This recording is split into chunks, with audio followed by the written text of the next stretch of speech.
all. So in the last video we have discussed about the export outline, and in this video we'll see about the import outline. So what are the need for import and why we are importing, and what are the use of importing. So what type of duties we have to pay, and regarding the logistics. So one by one we'll see in this video. When a country brings products from abroad to use, sell, or process, it is called import. It is nothing but, so we are bringing a product from another country. When a product cross the border, it means that, so as from other country, when we are bringing a product to our country, it tells it is import. So it can be used for our own purpose, or it can be used for commercial purpose. It differs. So whatever it is, so when we are bringing a product from another country to our country, it is clearly tells it is import. Why do country import? So it is very important.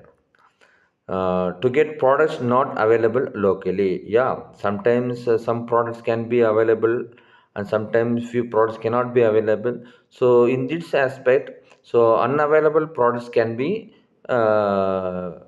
bring through the imports to get better quality or cheaper goods. So we all know that export and import, there is no compromise in quality. So sometimes it clearly tells that bring the imported product or bring the export product, it is quality. Or else sometimes you can bring the goods in the cheaper cost. So the best example is A4 sheet. So for a rim paper, we are paying 250 or 260 in our nation. When you're bringing the same paper from Thailand, the cost is totally reduced. So like this, there are some for a particular products. So your product will, when comparing our nation to the imported, the cost might be a lesser. And the third one is to support industries. Definitely industries needs raw materials, industries needs machineries. So for these things we have to bring commodity from other nations to meet high demand. So whenever we have to focus on the competitors, whenever we have to focus on the demand, definitely with the help of import only we can do. So lots of spare parts for cars, lots of machineries. So everything is imported, and with the help of that imported items, we are doing exports. Need for imports. Availability of goods in home country. It means definitely you cannot tell that there is no product in our home country. So each and every commodity should be available in our country. In case if you don't get the particular product, then we are moving to the import to get better quality products. So already I have told you that export import, there is no compromise in quality. So through import we can get better quality products, cost advantages, cheaper products. Sometimes it is cheaper to support domestic industries. So our domestic industries, they are in need of raw materials, machineries. So with the help of import only we can do all those things, meet high domestic demand. So already we have discussed. So we can use advanced technologies, improve product variety and competitive pressure, strengthen international trade relationship, maintain price stability. So these are all some of the important things. So technology is there, and product variety, and competitive pressures. Yeah, it is important. So international relationship is required, and maintain price stability. Types of import. So we can say it is a direct import or indirect import. But so according to the point, commercial import is there, personal import is there, capital goods import is there.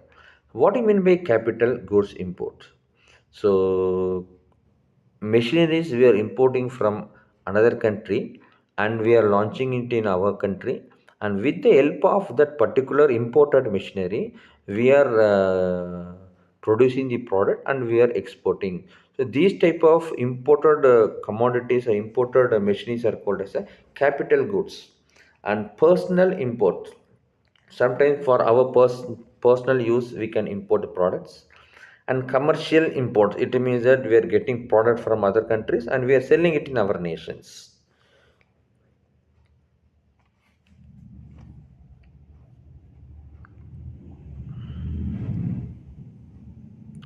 Import procedures, you have certain steps. So as usual, like export, you need IEC code for import also, and product selection, supplier identification, and finally your shipment. Okay, so I've already told you in export Alibaba.com. With the help of Alibaba.com, you can identify the buyers. With the help of Alibaba.com, you can identify the commodity details. So through online, through softwares, so lots of technology nowadays is there. You can select the products. You can variety the products, and finally, getting after all the required documents, you can go for the selection. First thing is that you should select the product, what type of product you have to get. Okay, then you should select, and then supplier identification. So there are n number of suppliers, so you should select the right suppliers. So how to select a and a supplier? So you should focus on the terms and conditions, you should focus on the price, and you should focus on the goodwill. So lots